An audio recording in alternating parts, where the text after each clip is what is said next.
Hello everyone, আশা করি সবাই ভালো আছেন। আমি আসলাম অনেক দিন পর ভিডিও ব্লগ নিয়ে। আসলে আমি তো প্রফেশনাল না, তাই আর ওভাবে ভিডিও রেগুলার দেওয়া হয় না। যখন ইচ্ছে হয় তখনই দিই, শখের বসে আসলে দিই আর কি, ভালো লাগলে সেটা আপনাদের সাথে শেয়ার করি। তো অনেকে বলছিলেন দেবরের গায়ে হলুদ দেখেছি, বিয়ের ভিডিও তো দেখিনি। ওভাবে আসলে বিয়ের ভিডিও করা হয়নি, যতটুকুই ছিল আমার কাছে একটু একটু ক্লিপ, ওটা আমি অ্যাড করেই এখন আপনাদেরকে শেয়ার করলাম। সবচাইতে মজার ব্যাপার হচ্ছে ওদের বিয়ে হয়েছে প্রায় 8-9 মাস হয়ে যাচ্ছে, আর আমি এতদিন পর ওদের ভিডিও খুঁজে খুঁজে আপনাদের সাথে শেয়ার করছি।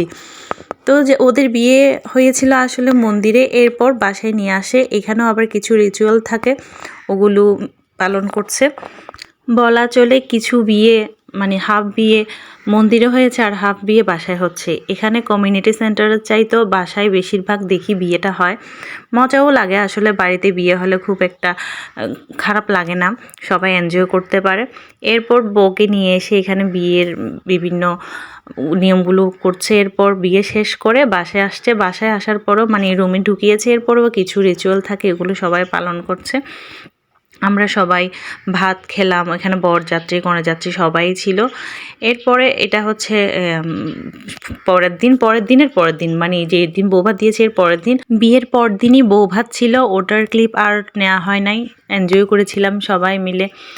তো এর পরের দিন মানে বৌভাতের পরের দিন, বিয়ের পরের দিন আসলে ওদের জন্য বেড সাজানো হচ্ছে ফ্লাওয়ার দিয়ে, হার্ট শেপ দিয়ে।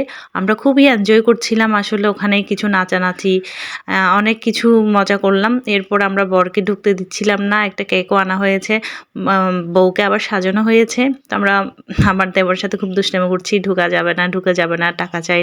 এরপর অনেক জোরাজুরি করার পর আমার দেবর আমাদেরকে টাকা দেয়, আমরাও খুশি। এরপর আমরা ওকে ঢুকতে দিই, ও বউয়ের সাথে দুষ্টু মিষ্টি করে একটু দুষ্টামি করছে। এরপর কেক কাটা হলো, মিষ্টিমুখ করে আমরা আমাদের মতো চলে আসি, ওরা ওদের মতো এনজয় করছে। তো এখনকার মতো বাই বাই, টাটা।